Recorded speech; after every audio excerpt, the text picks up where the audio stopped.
Hello दोस्तों, welcome to निक मैकटेक। आज की वीडियो आप सभी के लिए बहुत ज़्यादा खास होने वाली है, क्योंकि आज की वीडियो में हम लोग डिस्कस करेंगे मैकेनिक्स के बारे में। मैकेनिक्स एक ऐसा सब्जेक्ट है जो कि हर एग्जाम में पूछा जाता है। अगर हम बात करें, इसका एसएससी जेईई में भी वेटेज रहता है और आरआरबी जेईई में भी वेटेज रहता है। तो आरआरबी जेईई में अगर मैं मैकेनिक्स की बात करूँ तो 8 से 10 क्वेश्चन पूछे जाते हैं, ये बात आपको पता है। और जो 8 से 10 जो क्वेश्चन पूछे जाते हैं उसमें 3 तरह के क्वेश्चंस आपको देखने को मिलेंगे। एक तो आपको थ्योरी, दूसरा रिलेशंस बेस्ड मिल जाएँगे क्वेश्चन देखने को, और न्यूमेरिकल मिल जाएँगे। अब किस चैप्टर पे आपको कितना फोकस करना है उसके बारे में हम लोग ज़िक्र कर लेते हैं कि भाई प्रीवियस ईयर पेपर्स के हिसाब से कौन से चैप्टर से ज़्यादा क्वेश्चन पूछे गए हैं और कौन से चैप्टर से कम पूछे क्वेश्चन पूछे गए हैं। इससे फ़ायदा क्या होगा? इससे फ़ायदा ये होगा, आप अब लोग अपने अकॉर्डिंग चैप्टर को पहले कंप्लीट कर सकते हो। करना सारा सिलेबस है, लेकिन सबसे पहले आपको कौन-सा चैप्टर कंप्लीट करना है, उसके बारे में आपको यहाँ से पता चल जाएगा। और इसी टाइप की और भी वीडियोज़ अगर आप देखना चाहते हो, तो ऊपर आई बटन, नीचे डिस्क्रिप्शन बॉक्स में आपको लिंक मिल जाएगी, वहाँ से आप लोग देख सकते हो। मैंने और भी वीडियोज़ बनाई हुई हैं। तो देखिए, हम लोग ज़िक्र करेंगे मैकेनिक्स के बारे में। तो देखो, सबसे पहले ये समझो कि भाई मैकेनिक्स में कौन-कौन सी टाइप के क्वेश्चन्स बनते हैं। हम लोग मैकेनिक्स के बारे में डिस्कस करते हैं। ये है मैकेनिक्स। मैकेनिक्स में आपको पता है दोस्तों कि अगर मैं बात करूँ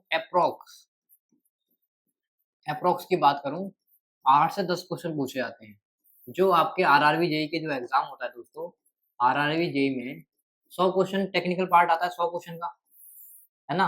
100 में से 8 क्वेश्चन या तो 10 क्वेश्चन या 8 से 10 क्वेश्चन लगभग आपके मैकेनिक्स सब्जेक्ट्स के आते हैं। तो अपने आप में मैकेनिक्स आपके लिए बहुत ज़्यादा इम्पोर्टेंट है और ये सब्जेक्ट ऐसा है भाई, आपके आरआरबी जेईई में पूछा जाएगा, एसएससी जेईई में पूछा जाएगा, या फिर और कोई जो स्टेट लेवल के पीएसयूज़ वगैरह होते हैं, उसमें भी हेल्प करता है। ये आपको सब्जेक्ट आना ही चाहिए। ये आ गया तो आपको सॉन्ग भी अच्छा हो जाएगा आपका। अब इसमें अगर हम बात करें तो 3 तरीके की चीज़ों पे आपको फोकस करना है। देखो कौन-कौन सी? पहला तो आपको पता है भाई, थ्योरेटिकल क्वेश्चन पूछा जाता है। डायरेक्ट थ्योरेटिकल क्वेश्चन पूछा जाएगा। सेकंड, आप अगर हम बात करें तो कैसे क्वेश्चन पूछा जाता है? जो रिलेशंस वगैरह होते हैं, इसमें रिलेशंस भी बहुत ज़्यादा पूछे जाते हैं। रिलेशंस, जो भी आपको मतलब फ़ॉर्मूला डेराइव करना हो, जब आप अ, न मतलब कोर्स कंप्लीट करते हो, आपका लेक्चर्स वगैरह देखते हो, तो वहाँ पे बहुत सारे रिलेशंस वगैरह निकल कर आते हैं। तो डायरेक्ट रिलेशंस आपसे पूछे जाते हैं मैकेनिक्स के अंदर। डायरेक्ट रिलेशन बेस्ड क्वेश्चन पूछे जाते हैं, डायरेक्ट फ़ॉर्मूला दे दिया, वो पूछ लिया, या तो थ्योरेटिकल क्वेश्चन पूछ लेंगे। और तीसरा जो क्वेश्चन आता है, वो आपका आता है न्यूमेरिकल पार्ट। न्यूमेरिकल तो आएगा ही आएगा, क्योंकि ये सब्जेक्ट न्यूमेरिकल वाला ही है। इसमें आपको याद रखना है कि ये थ्योरेटिकल पार्ट आएगा, लगभग 3 क्वेश्चन इसके देखने को मिल सकते हैं आपको केवल थ्योरेटिकल पार्ट में। और ये दोनों अपने आप में इतने अच्छे हैं भाई, रिलेशंस तैयार करो, रिलेशन तैयार करने के बाद आप लोग न्यूमेरिकल की प्रैक्टिस करोगे, लगभग 7 क्वेश्चन इसी से देखने को मिल जाते हैं आपको। अगर 10 क्वेश्चन का हम एवरेज ले रहे हैं, वही 10 क्वेश्चन हमारे मैकेनिक्स से पूछे जा रहे हैं, तो 7 क्वेश्चन इससे पूछे जाएँगे आपको और 2-3 क्वेश्चन यहाँ से पूछे जाएँगे। ये तो नॉर्मल सी बात होगी भाई मैकेनिक्स की। मैकेनिक्स अपने आप में आपके लिए बहुत ज़्यादा इम्पोर्टेंट सब्जेक्ट बन जाता है इसके हिसाब से। अब हम बात कर लेते हैं भाई मैकेनिक्स के अंदर कौन-कौन से चैप्टर्स हैं जिस पे हमें ज़्यादा फोकस करना है। तो देखिए, ये मैंने लगभग 7-8 क्वेश्चन लिख रखे हैं, इस पे आपको फोकस करना है। तो देखो, सबसे पहले अगर मैं बात करूँ तो हमारे पास क्या है? Dynamics of bodies. तो दोस्तों, सबसे ज़्यादा जो क्वेश्चन पूछे जाते हैं, वो डायनामिक्स ऑफ बॉडीज़ से ही पूछे जाते हैं।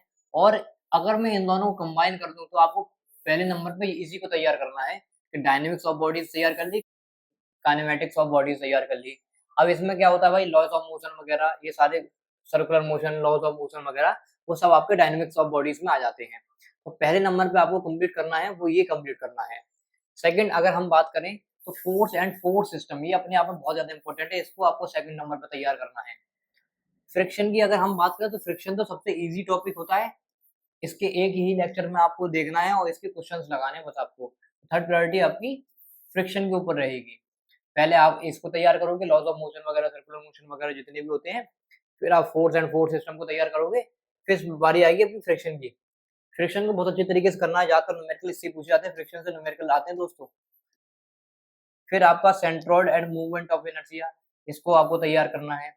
अब इसमें भी आपको पता है, डायरेक्ट पूछ लिया जाता है कि भाई सर्कुलर या फिर रेक्टेंगल का मूवमेंट ऑफ इनर्शिया क्या होता है। तो मूवमेंट ऑफ इनर्शिया या फिर सेंट्रोइड डायरेक्ट पूछे जाते हैं, इसके रिलेशंस आपको यहाँ से देखने को मिल जाएँगे।